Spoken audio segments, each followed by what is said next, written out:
Welcome back, class.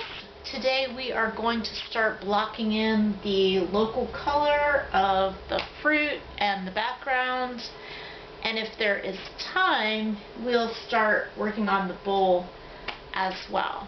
So I'm going to be working with a light touch. I'm going to leave some grain behind. Some of these are already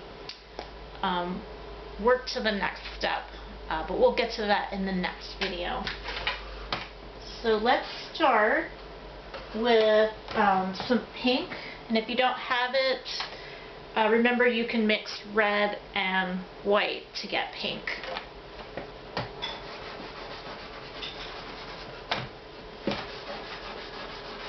So I'm laying down some red, and then I'm going to go over it with some white to get pink.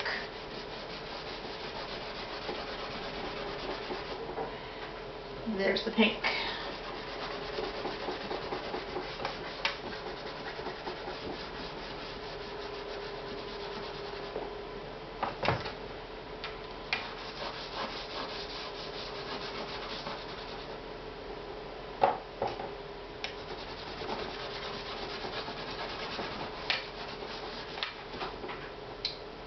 I'm just checking my reference for the values. I'll lighten it up a little. Trying to match the values I see. And they're fairly light pink.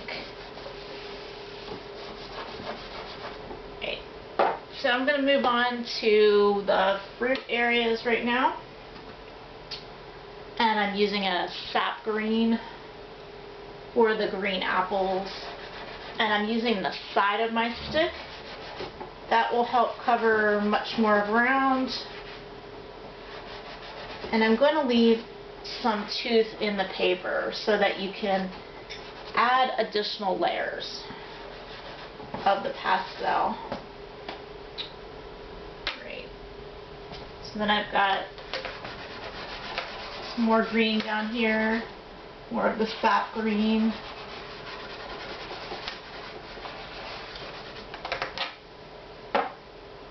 And I'm going to move on to this peach over here. I'm going to have to mix up like a bit of a peachy orange with some red, some yellow,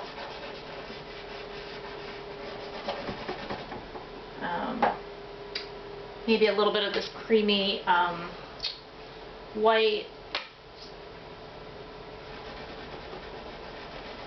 I'm not going to spend a lot of time on any one piece. It's important to just keep moving around. So there I've got that peach color.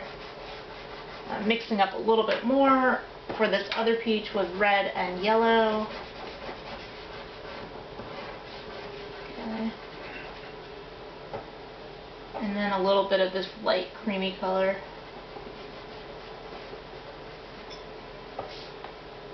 Move on to this one.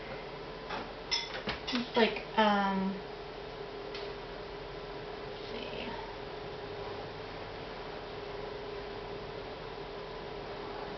Just going to redraw that a little bit. Looks like it's another peach.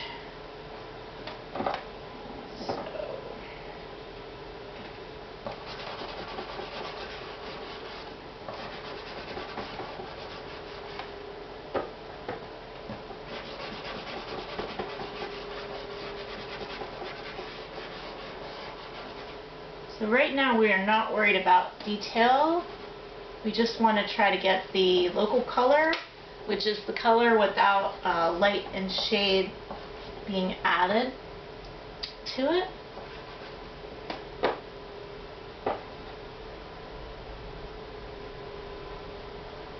So I'm also adjusting my drawing as I go along.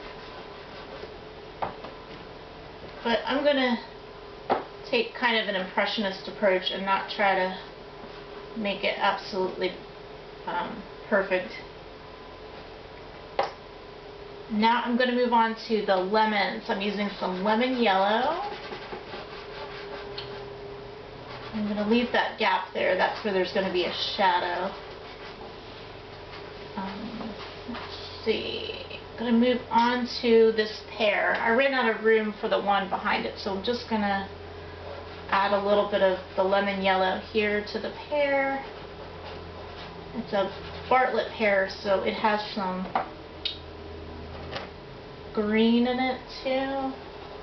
So I'm adding a little bit of that spring green.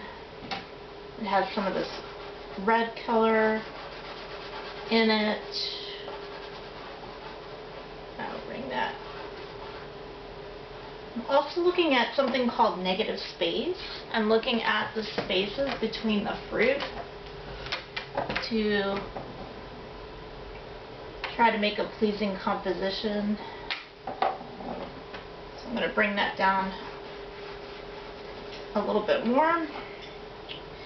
I want to darken that up just a little bit of a cooler red, so I'm adding some alizarin crimson, which has a little bit of blue in it, so it cools that color. Okay, so I'm going to turn my attention over here to this green apple. Just go over that guideline that I had for the drawing.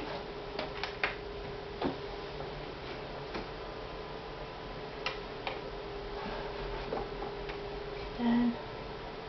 So we've got some spring green here and here. I think now I'm going to move into those negative space areas. So I'm going to go in there with some alizarin, and these are where like the shadows would be in your bowl. So that just it helps it to have a feeling of dimension.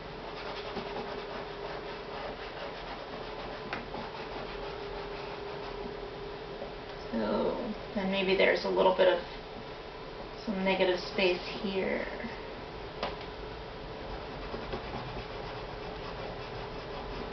So we've got these areas of negative space where the shadow would be. So I'm going to darken that up, maybe with a little bit of blue, just to indicate that it's a, so I added some blue to the alizarin.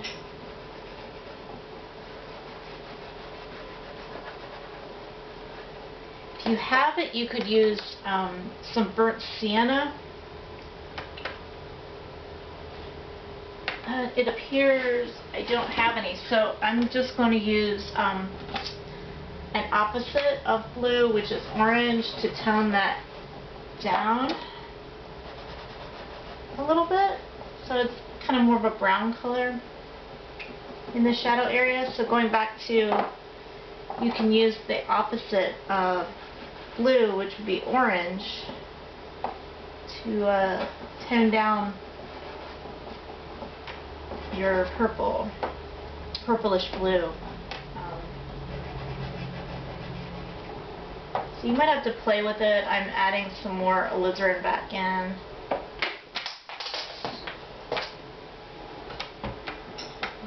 Maybe a little more blue. We wanted that little tone down from what we had.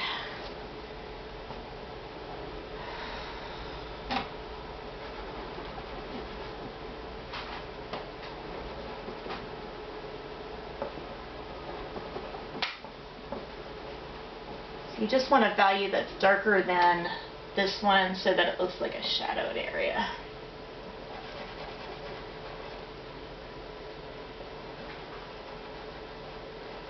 Okay. So I'm going to move on to this shadow area right here. It looks like a blue-gray shadow. So the easiest way to do that would be to mix up white and black and then add a little bit of blue. So that's what I'm going to do. So you can almost always mix up a color if you don't have it. Since this is a light gray, I'm going easy with the black Just added some black to the white. Then I'm going to add some blue to get those blue values. I'm going to lighten it up just a little with some white. And just keep moving on. So I'm seeing a neutral color here. I'm seeing kind of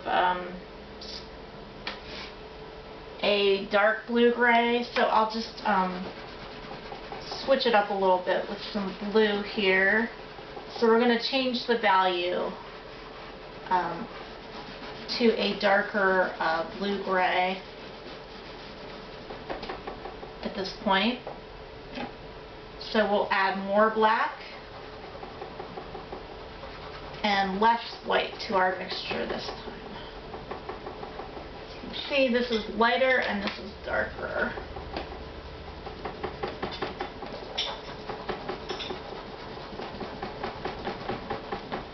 So you want to be sure you see that change in value.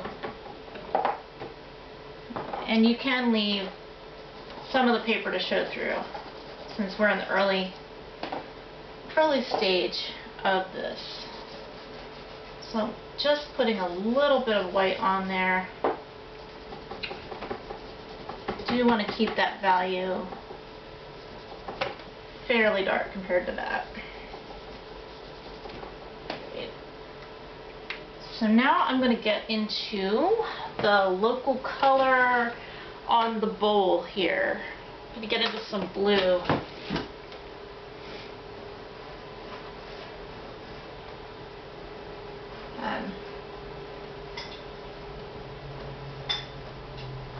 So I've started the edge of the bowl.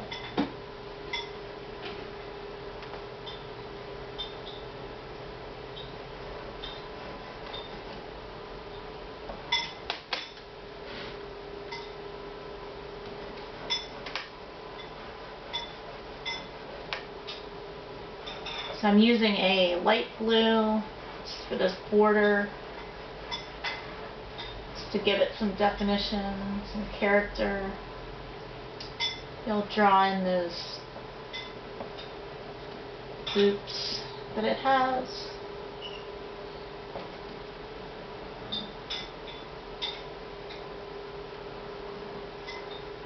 Like so.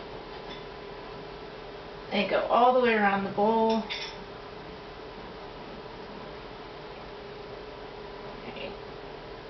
Now I'm going to move on to the lighter part of the bowl. So I'm trying to get there gradually, so I'm just using a little bit of yellow ochre. Maybe some of that yellow is reflecting onto the bowl. Yeah. And I'm also just working on my drawing a little bit. And then I'm going to add a little bit of a lighter creamy white to that yellow ochre.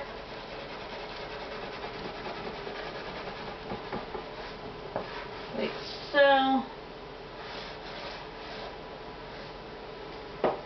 I'm going to cover up that guideline I had for the bowl, so I don't need it anymore. And move on to some other areas.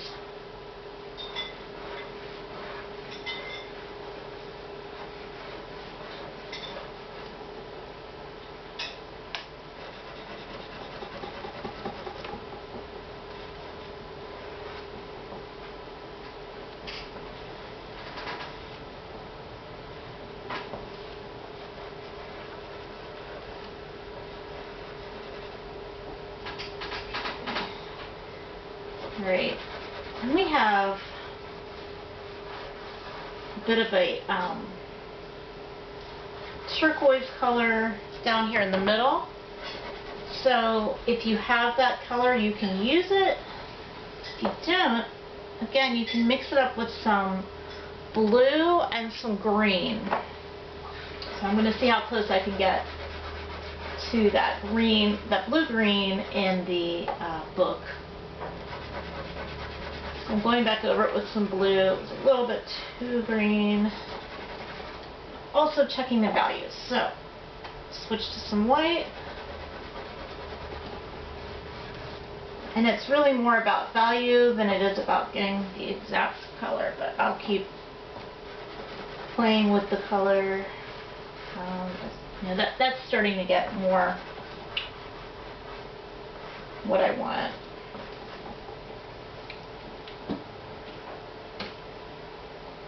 Okay. So I've gotten the cast shadow here, the background, some of the local colors of the fruit, some of the negative space area shadows, and I've started to get in the local colors here in the bowl as well. So that's it for this episode. In the next one, I will be going into some more detail, starting to add some more shadowed areas like you see down here, and indicating more shadow areas in the cloth as well. Thank you.